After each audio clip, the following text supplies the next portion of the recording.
얼마나 기뻐했는지 모른다. 이제 천군 천사와 함께 아름다운 찬양을 같이 누리자. 귀한 은혜가 있을 줄로 믿습니다. 이렇게 수고하고 애쓰는 우리 성가대원들, 지휘자님, 반주자님, 하나님께서 축복하시고 하나님의 은혜 속에서 끝까지 사명 잘 감당할 수 있는 복된 인생 되게 하여 주시옵소서. 우리 온 성도들이 성가대에 조인하지 못했지만은 영으로, 믿음으로 앉은 자리에서 함께 찬양을 화답했습니다. 하나님께서 그들의 영혼의 찬양까지도 받아주셔서 하나님의 은혜의 보좌에 상달되어지는 복된 시간 되게 하옵소서. 이제 말씀을 대언합니다. 하나님께서 주신 말씀 가슴에 새겨 싸우니 가슴에 새겨진 이 말씀 선포할 때 피곤치 않게 하시고 하나님의 능력을 성령의 도움으로 올바로 증거할 수 있도록 도와주시옵소서. 예수님의 이름으로 감사하며 기도 올리옵나이다. 아멘. 자, 오늘 저는 큰 군대의 비밀이다 라는 이런 제목을 가지고 에스겔서 37장 1절에서부터 10절까지 나오는 말씀을 중심으로 해서 말씀을 증거하기를 원합니다. 여러분들이 에스겔서를 지금 제 큐티를 통해서 열심히 공부를 하고 있을 텐데 만만치가 않지요. 1장부터 48장까지 있는 에스겔서 그런 가운데에서 37장의 위치는 포로로 끌려간 이스라엘 백성들을 향하여 살아계신 하나님께서 에스겔을 통하여 소망과 미래에 대한 비전을 갖다가 제시하는 그런 내용이 나와져 있습니다. 저는 이 말씀을 묵상하면서 정말 에스겔 골짜기에 마른 뼈들과 같은 그런 세상 속에 살고 있는 저희들, 어떤 면에서는 소망과 비전이 사라져가고 있는 그런 현실과 소식을 들으면서 과연 나는 오늘 2016년도 이 4월을 통과하면서 어떤 모습으로 앞날을 바라보면서 살아갈 것인가? 누구나 다 우리의 질문일 수가 있습니다. 때로는 원치 않는 질병으로 인하여, 때로는 뜻하지 않은 사건과 경제적인 어려움으로 인하여 우리가 고민할 수밖에 없는 연약한 존재임에도 불구하고 우리 하나님께서 다시 한번 에스겔을 통해서 주시는 메시지가 여러분의 마음속에 새겨지기를 주님의 이름으로 축복합니다. 할렐루야. 자, 그래서 제가요 뭐 말씀만 할 것이 아니라 오늘도 영상팀을 통해서 저 에스겔 마른 골짜기의 그림들이 몇 가지가 있는데 저런 그림이었구나 라는 것을 한번 여러분들에게 보여드리면서 시작하려고 합니다. 서 있는 사람이 누굴까요? 에스겔이죠. 에스겔 선지자. 저 골짜기에 많은 시체들이 저렇게 넝그러져 있는 모습이 되겠고, 저건 조금 그냥 좀 좋게 그렸네요. 그 다음 그림을 좀 보도록 하겠습니다. 예, 완전히 참 비참한 모습을 보고 있는 에스겔입니다. 또한 카트 보겠습니다. 예, 만화같이 그렸죠. 예, 그 다음 또 보겠습니다. 네, 자. 저는요, 이 에스겔서 37장을 1절부터 10절까지 내용을 바라보면서 제일 첫 번째로 느끼는 것은 하나님께서 에스겔에게 음성을 주시는 내용입니다. 1절을 보시게 되면 여호와께서 권능으로 내게 임재하시고 그의 영으로 나를 데리고 가서 골짜기가 가운데 두셨는데 거기 뼈가 가득하더라. 우리가 보고 싶다고 보여지는 것이 아니에요. 여러분이 하고 싶다고 해지는 것이 아니에요. 여러분이 가고 싶다고 가지는 것이 아니에요. 하나님께서 데려가 주시고 하나님께서 보여주실 때만이 보여지는 줄로 믿습니다. 물론 이 자리도 여러분들이 결단하고 그리고 차를 타고 온 거 맞아요. 그러나 여러분, 그렇다고 다 온 거 아니에요. 차가 고장이 안 났어요. 차 사고가 안 났어요. 여러분이 호흡이 있어요. 심장마비가 안 걸렸어요. 그래서 여기까지 온 줄로 믿습니다. 하나님이 보이지 않는 손길이 함께 하심으로 말미암아 오늘 이 자리까지 오게 된 것이에요. 에스겔 선지자, 그도 포로로 끌려가서 고통 가운데 있었지만은 자기가 하고 싶다고 해서 하는 것이 아니고, 자기가 뭐 꿈을 꿨다고 해서 꾸어지는 것이 아니고, 하나님께서 환상을 보여주시고 하나님께서 인도해 주셔야만이 하나님의 진정한 뜻을 깨닫게 될 줄로 믿습니다. 자, 하나님께서 에스겔을 데리고 마른 저 깊은 골짜기에 가서 그 수많은 뼈들이 있는 그 뼈들도 그냥 뼈가 아니라 진짜 오래된 뼈들이기 때문에 마른 뼈다라고 말을 하고 있어요. 저는 웃었습니다. 이 말씀을 묵상하면서. 우리는 뼈를 잘 삶아서 먹거든요. 그 뼈에서 나오는 육수가 얼마나 맛있는지. 근데 마른 뼈는 안 나와, 육수가. 그만큼 뼈는 다 뼈가 아니라 마른 뼈는 아무 쓰잘데가 없는 그런 뼈다, 이렇게 여러분들이 생각하시면 되겠습니다. 그런데 아니, 육수가 나오는 뼈들도 살까 말까 하는데 그 마른 뼈들을 바라보면서 하시는 말씀이, 에스겔아, 저 뼈가 살 수 있겠느냐? 이렇게 물어보시는 거예요. 세상에, 그 질문이라고 하느냐 하는 식으로. 그러나 대꾸는 할 수가 없으니까는 주께서 하시나이다. 이런, 자기가 답변할 수 없다 이거지요. 예. 그러면서 인간으로서는 어떻게 해볼 수가 없는 상황 속에 있을 때 하나님께서 말씀을 하십니다. 에스겔아, 저 뼈들을 향하여 생기가 들어가라고 하고, 그러면은 그 말씀에 따라서 힘줄이 돋고 살하고 피부가 생겨서 사람의 모양으로 될 것이다, 이렇게 말씀을 하는 거예요. 그러니까 에스겔은 하나님의 선지자니까 자기는 하나님의 말씀을 대신 선포하는 그것이 사명이거든요. 그래서 뭐 되든 안 되든 하나님께서 그렇게 하라고 그랬으니까 실제로 생기가 들어갈지어다, 이렇게 하면서 말씀을 대신 증거하니까 그 마른 뼈들이 무슨 SF 여러분 영화에 나오는 것처럼 뭐 척척척척척 뼈마디가 맞춰지고 힘살이 붙어지고 그러면서 척척척척 하더니만은 사람의 모양이 됐다라는 거죠. 그런데 성경을 보게 되니까 사람의 모양은 생겼는데 움직이지는 못했더라, 그렇게 말을 했어요. 그럼 다시 한번 하나님의 말씀이 임하십니다. 저 사람의 모양으로 된 저 골짜기에 있는 사람들을 향하여 이제 생기가 들어가라, 성령이여 들어가라, 이렇게 선포를 해라 라고 명령을 하십니다. 에스겔이 그 말씀을 받자마자 그대로 선포합니다. 근데 이게 웬일입니까? 그 뼈다귀들이 사람의 모양으로 돼서 뿐만 아니라 이제 움직이기 시작하면서 큰 군대가 되었더라. 이게 오늘 본문의 내용입니다. 제가 어느 분에게 이 말씀을 할 때면 무슨 영화도 희한한 영화 같은 것이 있네요, 성경에도 그런 말씀이 다 있어요? 그러시더라고요.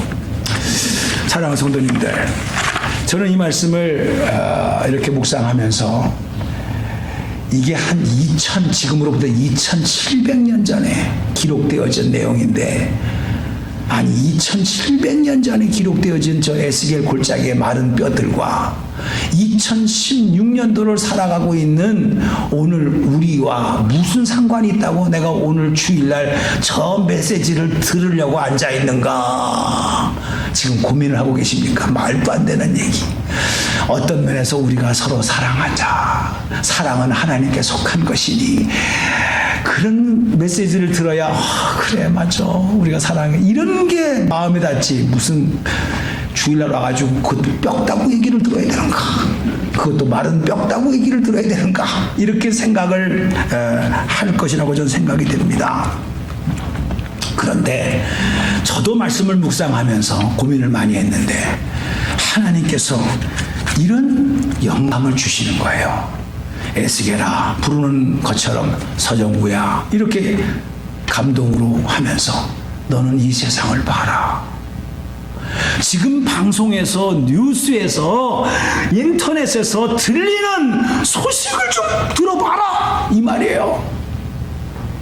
40대 아들이 병원비가 많이 나온다고 그 요양원에다가 치료 중인 60대 노모를 그냥 강제로 퇴원시켜서 아무도 없는 저 산소대에다가 묻어버려서, 그래서 SBS에서 그 사건이 나왔고, 뉴스 전문지인 YTN에서는 39세 아들이 1억 원가량의 고향의 선산과 예금 통장을 갚기 위해서 75세 된 어머니를 갖다가 옷을 모두 벗긴 채 하루 이틀 사흘 나흘 동안 감금해가지고 쇠망치로 두들겨 때려서 죽게 만든 폐륜의 마른 뼈 같은 인생들. 택시 운전수가 술 취한 사람 데리고 가다가 귀찮다고 고속도로에다가 그냥 내려놓고 가버리는 바람에 그 사람은 죽어버렸어요. 고속도로에서. 사랑하는 성도님들, 여러분 이 세상을 어떻게 보십니까? 우리가 살아서 사는 것이 아니라 요즘에 나오는 뉴스는 그래도 가정은 지켜줘야 되고 그래도 가정 안에서는 사랑이 있어야 되는데, 부모가 자식을 죽였다, 자식이 부모를 죽였다, 처제가 뭐 형부를 어떻게 했다, 형부가 처제를 어떻게 했다, 이런 일들이 도배가 되어져 있더라 이거예요. 하나님 보시기엔 다 마른 뼈다귀와 같은 그런 인생들이 드글드글 거리는 이 세상 속에 우리가 호흡을 하고 있다 이 말이에요. 듣고 있다 이 말이에요. 우리 자녀들이 앞으로 10년 후 20년 후에 이 미국이라는 사회 속에서, 이 가치관 속에서, 이 법 속에서 과연 남자와 여자가 구별이 없이 그냥 뭐 살아가는 이런 세상 속에서 과연 어떻게 존재할 것인가? 사람 냄새가 납니까? 짐승 냄새가 납니까? 뼈다구 냄새가 납니까? 에스겔 골짜기는 2700년 전의 얘기가 아니라 오늘 이 시대에 하나님의 눈동자로 봤을 때 보고 있는 모습이 아닐까, 이런 영감이 들게 되어졌다라는 거죠. 그런데 성경을 다시 보니까 하나님은 그렇게 만드지 않으셨어요. 여러분이 잘 아시는 바와 같이 창세기 1장 31절을 보게 되면 하나님이 지으신 모든 것을 보시니 그 보시기에 심히 좋았더라. 아침이 되니 이는 6대 날이더라. 하나님께서 만들어 놓으신 이 우주 만물은요 너무나도 보기가 아름다웠어요. 주님이 스스로 말씀하시기를 심히 좋았더라 라고 말씀을 하고 계세요. 시편 104편 24절에는 여호와여 주의 하신 일이 어찌 그리 많으신지요, 주께서 지혜로 저희를 다 지으셨으니 주의 부요와 땅이 가득하나이다. 하나님의 부요와 땅이 가득하다 그랬어요. 이게 오리지널이었어요. 어쩌다가 이렇게 됐다는 말입니까? 당신의 시꺼먼 죄가, 우리의 믿음의 조상들이 잘못함으로 말미암아 하나님과 우리의 관계가 무너지게 되고, 내 자신의 잘못된 생각으로 인하여 하나님과의 나와의 관계가 잘못되어짐으로 말미암아 오염되어진 우리의 현실, 잘못되어진 우리의 신앙은 없느냐, 내가 망친 장 본인이 아니냐라는 것을 생각해 볼 수 있는 시간이었다 이 말이에요. 한국에서 가본 사람은 이렇게 말을 합니다. 목사님, 샌안토니오가 한국에서 듣기는 뭐 전혀 몰랐는데 너무나 공기가 좋대요. 공기가 좋대요. 한국에는 지금 미세먼지다, 뭐 에어 폴루션이다, 뭐 중국에서 오는 그 오염 때문에 호흡을 딱 마스크. 대한민국이 안 그랬습니다. 참 삼천리 금수강산이라고 그랬어요. 그런데 에어 폴루션으로 호흡을 제대로 할 수가 없어요. 나는 놀랐어요. 목사님, 아침에 일어나서 출근할 때 제일 먼저 뭘 보시는 줄 아십니까? 신문 보죠? 아닙니다. 일기예보 봅니다. 아니, 일기예보고 다 보는 거죠. 그러니까 아니에요. 오늘 미세먼지가 농도가 어떤 거냐 안 어떤 거냐 알려준대요. 그래서 마스크를 하고 가야 되느냐 안 하고 가야 되느냐, 그게 아침 출근하는 사람들의 일과라는 거예요. 하나님은 그렇게 만드셨습니까? 아니에요. 얼마나 깨끗한 공기였어요. 인간이 다 그렇게 만든 거야. 저는 그 소식을 들으면서 어찌 이것이 공기만의 얘기겠냐고요.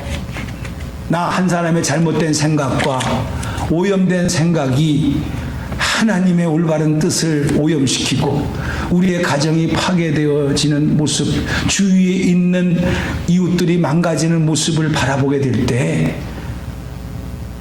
골짜기에 뼈다구들이 놓여있는 비참한 모습을 우리는 상상할 수 있게 된다는 거예요. 이거를 하나님은 보여주시는 거예요. 37장 11절, 우리가 10절까지 읽었는데 11절에 정확하게 하나님께서 말씀으로 우리에게 가르쳐 주셨는데 이렇게 평가를 합니다. 다 같이 읽겠습니다. 시작. 또 내게 이르시되 인자야 이 뼈들은 이스라엘 온 족속이라. 봐, 이 뼈들이 누구라고요? 이스라엘의 온 족속이라는 거예요. 그들이 이르기를 우리의 뼈들이 말랐고 우리의 소망이 없어졌으니 우리는 다 멸절되었다 하느니라. 당시에 이 뼈들은 이스라엘을 말하는 거지만 오늘 2016년도에 우리 주님께서 이 세상을 본다고 한다면 우리는 예외일 것 같습니까? 당신의 인격을 보면 너는 진짜 생기가 충만한 인생을 살았구나 그렇게 평가할 것 같습니까? 우리는 이 말씀 앞에 오늘 도전을 받아야 된다는 거예요. 이런 감동이 말씀을 준비하면서 왔다는 거예요. 그러면서 두 번째로 주님께 주시는 말씀은 에스겔에게 이 뼈들이 능히 살겠느냐? 라는 질문이에요. 이 말은 너의 가정이 지금 살겠느냐? 너의 인격이 지금 살 수 있겠느냐? 네가 살고 있는 지금 직장의 목장이 살아날 수 있겠느냐? 지금 이런 형편인데 살아날 수 있겠느냐? 한번 되물어보는 거죠. 사랑하는 성도님들, 우리가 얼마 전에 부활절을 맞이해서 우리가 부활절을 참 은혜롭게 드렸는데 부활은 없던 것이 생겨났다, 창조, 이게 아닙니다. 부활이라고 하는 것은 여러분도 아시다시피 완전히 죽은 것이 다시 살아난 것을 부활이라고 하는 겁니다. 아멘입니까? 그러니까 2000년 전에 예수님께서 완전히 죽으셨어요. 근데 다시 살아나셨어요. 어느 누구가 로마의 절대로 이 돌문을 열 수가 없다라고 하는 그 도장까지 찍어 놓은 그 돌문을 열었다가는 뭐 부활이고 뭐고 간에 사형당하는 거죠. 하나님이 열으셨기 때문에 가능한 것이지. 근데 그 무덤은 빈 무덤이었다 이거예요. 살아나셨다라는 거예요. 오늘 그 장면이 에스겔을 통해서 누구나 다 죽었고 수많은 사람들이 죽은 것을 확인했음에도 불구하고 살아날 수 있겠느냐? 오늘 저와 여러분이 내 형편, 내 처지를 가지고 아이고 목사님 더 이상 저한테 뭐하라 하지 마세요. 저 인생 끝났어요. 난 이대로 살다가 갈래요. 너 살 수 있겠느냐? 푸시하지 마세요. Don't bother me. 요때 요 말 쓰라고 배운 건 아닌데 어쩌면 그 말은 폰토 발음으로 잘 나오는지 몰라. 그러면서 간섭하지 말라는 거죠. 난 이래가 좋다라는 거죠. 네가 살겠느냐 죽겠느냐 주님의 무릎 앞에 대꾸도 할 생각도 없어요. 나는 이대로 있다가 가겠습니다. 오늘 이런 상황 속에서 에스겔서 37장을 보세요. 살 수 있겠느냐는 거예요. 사랑하는 성도님들, 이거는 에스겔서가 주시는 말씀이 아니라 2000년 전에 예수님께서 사망의 권세를 깨트리시고 부활하신 그 이유는 뭡니까? 너희들은 다 죄와 허물로 죽었던 너희들은 죽었기 때문에 나는 할 수 없다. 죽었기 때문에 나에게 요구하지 말라. 나는 이대로 살겠다 라고 하는 당신을 향하여, 나를 향하여 내가 다시 사망의 권세를 깨트렸사오니 허물의 벽을 깨졌사오니 이제 너는 살 수 있다라는 가능성을 보여준 것이 부활의 사건인 줄 믿으시기 바랍니다. 그래서 여러분들이 부활을 사모하는 거예요. 그냥 무슨 부활절이라서 부활을 느끼는 것이 아니고 신앙생활에서 부활절 3대 절기 중에 하나 이렇게 지식적으로 아는 것이 아니라는 거죠. 주님께서 이 시간에 오셔서 부활하신 영으로 우리에게 오신 이유는 누구나 다 포기하고 누구나 다 죽었다고 하는 인생을 향하여 내가 너와 함께 생기가 들어가게 되면 다시 한번 살 수 있다라고 하는 확신을 준다는 사실을 믿으시기 바랍니다. 사도 바울은 이것을 일찍이 깨달았어요. 그래서 로마서 8장 11절 아주 중요한 말씀입니다. 로마서 8장 11절에 사도 바울은 이것을 깨닫고 이렇게 말씀합니다. 예수를 죽은 자 가운데서 살리신 이의 영이 너희 가운데 당신 가운데 있으면 읽겠습니다. 시작. 예수를 죽은 자 가운데서 살리신 이의 영, 살리신 이의 영이 누구예요? 성령님이에요. 성령님이 너희 안에 거하신, 너희가 누구요? 자기요. 자기 이름을 넣어보세요. 살리신 성령이 서정구 안에 거하시면, 자기 안에 거하시면, 시작. 그리스도 예수를 죽은 자 가운데 살리신 이가 너희 안에 거하시는 그 성령으로 말미암아 너희 죽을 몸도 살리시리라. 아멘입니까? 이게 서정구 말이요? 하나님 말씀이요. 하나님 약속의 말씀이요.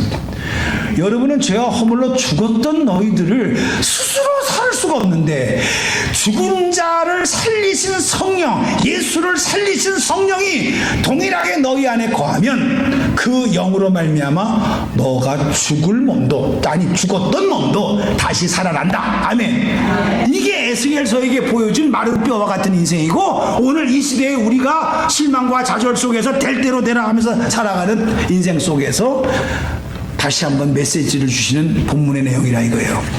그래서 어떤 사람은 이것을 묵상하다가 돈으로 계산을 했더라고. 너무나 이 해석을 제가 한 게 아니라 그대로가 있습니다. 우리의 죄는 주님의 통장에 들어가고 주님의 의는 나의 통장에 들어왔다. 그래서 나의 인생의 통장을 열어보니 내 통장에 들어있을 죄는 하나도 없고 주님의 의만 가득 차 있더라. 잔고 바란스, 스테이트 바란스가 죄의 바란스는 하나도 없고 의의 바란스만 다 있더라는 거예요. 그 죄는 어디로 갔어요? 예수님 통장으로 다 들어갔더라 이 말이에요. 아, 이해가 됩니다.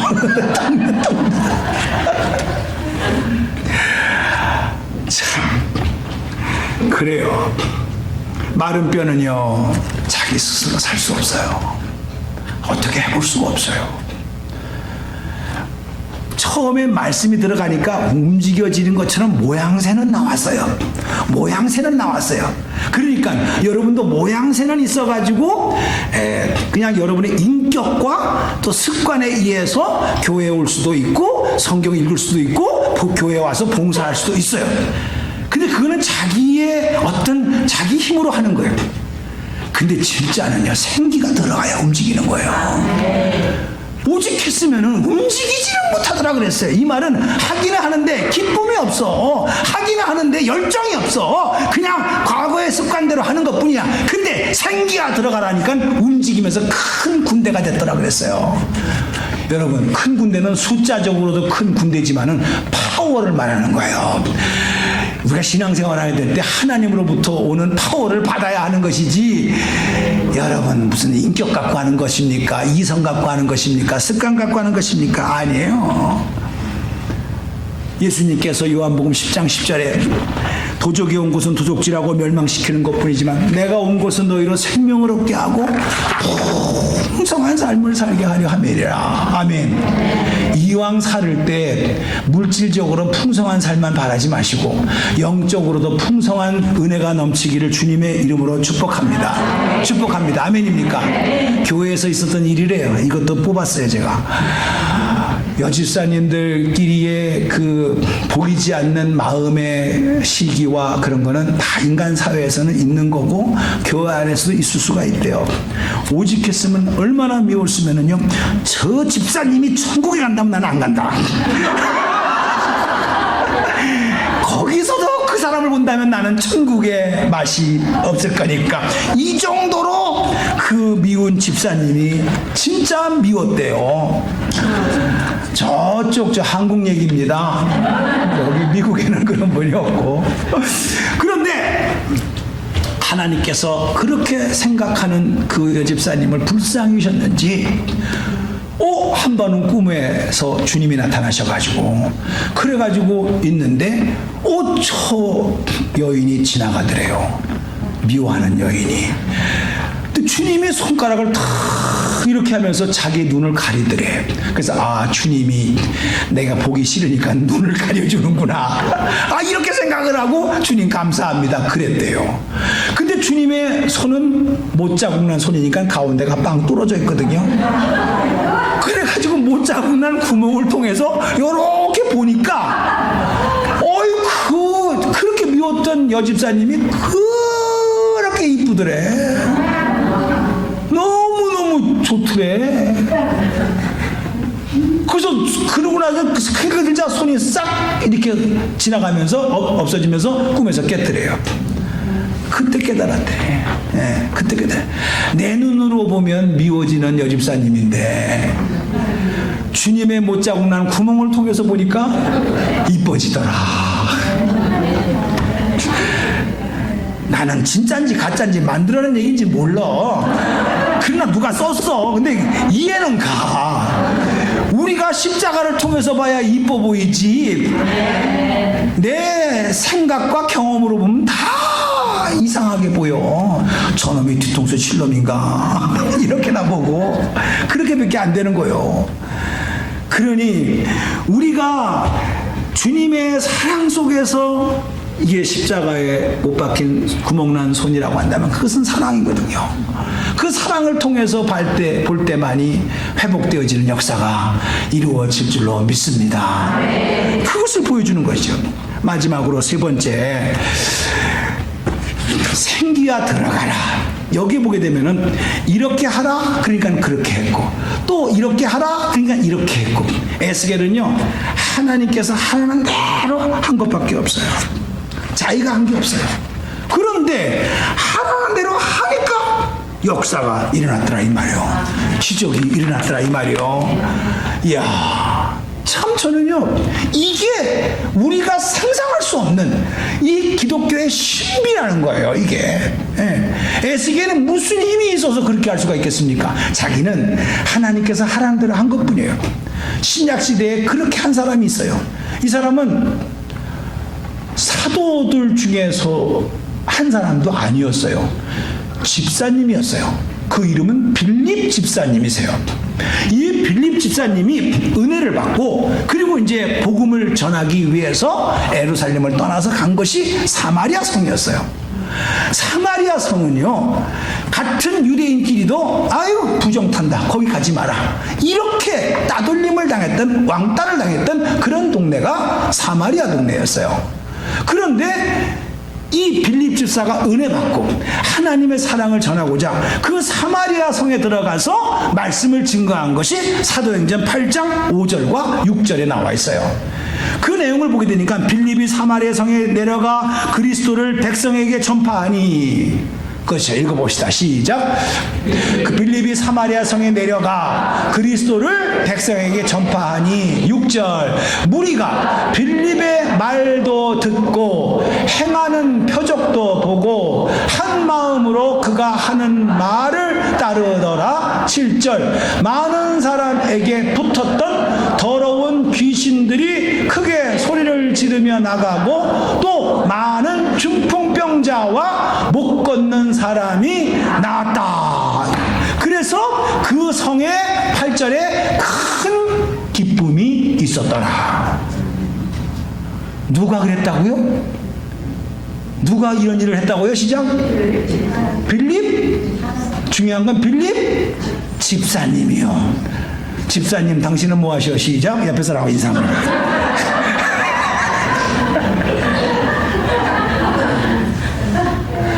무슨 목사가 그랬다 그러면 이해가 가. 무슨 권사님이 전도사님이 그랬다 그러면 이해가 가. 여러분이 흔히 불려지는 집사, 안 불려지면 섭섭해지는 집사. 요즘은 집사 홍수시대요. 그러니 그런 거에 대해서는 부담이 뭐 있어가지고선 뭐 불러주니 안 불러주니 그러는데 빌립 집사는요 오히려 남들이 싫어하는 사마리아 성에 가서 하나님의 말씀에 순종해서 말씀을 증거했더니만은 이런 기적이 일어나면서 그 성에 큰 기쁨이 있었더라. 이루어진 줄로 믿습니다. 뭐합니까? 생기가 들어간 거요. 말씀에 생기가 들어간 거요. 성령이 역사하신 거요. 그러니까 사마리아 성에 변화가 일어난 거예요. 사랑하는 성도님들, 여러분의 가정에, 내 인격에, 내 삶에 왜 마른 뼈와 같은 그런 현상이 일어납니까? 목사님, 나한테 물어볼 것이 아니라 생기가 안 들어가서 그래. 성령만 들어가면은 살리는 역사가 일어나고 불평불만이 어디 있어? 사마리아 사람들은 불평불만 원망, 저놈들은 나를 왕따시키고 사람 차별하고 우리 땅에 들어오지도 않게 하고 가지도 못하게 하는 그런 놈들을 상대한다, 이렇게 꽁 하고 있었던 사람들이 사마리아 사람들이요. 근데 거기에 생기가 들어가니까 그 성에 큰 기쁨이 있었더라, 이렇게 말씀하고 있어요. 저는 그 큰 성이 사마리아 성만이 아니라는 거야. 여러분의 가정일 수도 있다 이거야. 여러분의 문제 많은 사업장, 직장일 수도 있다 이거야. 가장 복잡한 내 인격일 수도 있다 이거야. 언제 내 인격 속에, 내 삶 속에 진짜 하늘에 속한 신령한 기쁨을 누리면서 감격하면서 찬양하면서 하나님 사랑합니다 고백해본 적이 언제였었냐고. 그 기쁨이 사라진 지가 진짜 오래됐습니다. 죄송한 얘기입니다. 제가 이 말씀을 묵상하면서 정말 회개했어요. 하나님, 내가 목사하면서도 하늘로부터 내려오는 기쁨을 누리면서 한 게 꽤 오래됐습니다. 직업상 한 적도 있고, 의무상 한 적도 있고, 안 할 수가 없으니까 한 적도 있고, 이런 신령한 기쁨이 생기가 들어가야만이 가능한데 10년, 20년 했다, 이 얘기를 서정구가 그랬디야, 이렇게 들으면 귀가 없는 사람들이요. 귀 있는 자는 들어. 여러분 누구를 놓고 나가면 시험 들까봐 내가 나를 예를 들어서 들으라 하는 소리요. 귀 있는 자는 들어야 돼야. 서정구가 감격도 없이 의무적으로 했구나, 직업으로 했구나, 못된 놈, 이렇게 판단하라고 내가 고백하는 것이 아니요. 주여, 자기 자신을 봐야 돼. 그래야 은혜가 되는 거예요. 언제 여러분들이 진짜 주님의 감격 때문에 큰 기쁨과 웃음이 있었습니까? 없었어요. 우리는 솔직하게 마른 뼈다귀처럼 생기도 없고 바짝 말라가지고, 그래가지고 인생을 험한 인생이라고, 나는 어쩌다가 이렇게 됐냐고 그런 것만 판단했지. 진짜 주님의 은혜와 감격 속에서 감사합니다 눈물을 흘리면서 감격 속에서 찬송을 부르고 있었긴 있었는데 너무 오래됐어. 주여. 근데 빌립 집사가 그 말씀에 순종해서 전하니까 나는 전한 것뿐인데 생기가 들어갔더라 이 말이야. 그 사마리아 성에. 여러분의 가정에 들어오기를 축복합니다. 여러분의 인격 속에 생기가 들어올지어다. 하나님, 왜 에스겔 골짜기에, 마른 골짜기에만 생기가 들어갑니까? 우리 가정에도 들어오게 하옵소서. 우리 사업장에도, 내 인격 속에도 들어오게 하옵소서. 진짜 여러분들이 간구해야 될 것은 그 메시지더라고. 내가 아무리 말씀을 묵상해봐도. 그래서 큰 군대가 되게 하옵소서라는 말은 진짜 사업장이 부흥이 돼, 난 그겁니다. 우리 목장이 부흥이 돼, 그겁니다. 내 인격이 진짜 예수님을 닮아가게 돼, 우리의 가정에 웃음꽃이 펴. 이게 큰 군대더라고 보니까. 큰 군대였더라. 이게 생기가 들어가게 되니까 그런 역사가 이루어졌다라는 거예요. 너무나 감사한 얘기예요. 그러면서 37장 13절 결론을 내리고 말씀을 마치도록 하겠어요. 37장 13절, 10절까지 읽었기 때문에 13절을 제가 보면, 내 백성들아 내가 너의 무덤을 열고, 시작. 내 백성들아 내가 너희 무덤을 열고. 여러분, 무덤을 열어야 돼. 그냥 읽지 마요. 저게 굉장히 중요한 말씀이에요. 내가 너희의 무덤을 열고 너희로 거기서 나오게 한즉 너희가 나를 여호와인 줄 알리라. 여러분들이 만들어 놓은 무덤에 다 스스로 들어가 있어. 나는 끝났다. 나는 이 나이에 뭐해. 이게 다 자기가 만들어 놓은 무덤이에요. 근데 내가 너희의 무덤을 열어놓는다는 거예요. 하나님이. 무덤은 사망의 상징입니다. 사망의 권세를 열어버리고 깨뜨려버리고 너희로 거기서 나오게 한즉 부활입니다. 뭐로? 생기로. 그때 너희가 나를 여호와인 줄 알게 된다는 거예요. 아, 하나님이시로구나. 하나님이 하셨구나. 하나님이 내 인생에 간섭하셨구나. 하나님이 내 사업장에 간섭하셨구나. 하나님이 생기로 내 가정에 드디어 역사하셨구나. 하나님이 역사하심으로 말미암아 나의 이 질병도 깨끗하게 그 근원을 소멸시켜 주셨구나. 이게 성령에 의해서 다 이루어진 거예요. 할렐루야. 큰 군대가 되었더라. 오늘 이런 축복의 메시지가 여러분의 마음속에 있기를 주님의 이름으로 축복합니다. 기도하겠습니다. 거룩하신 하나님 아버지,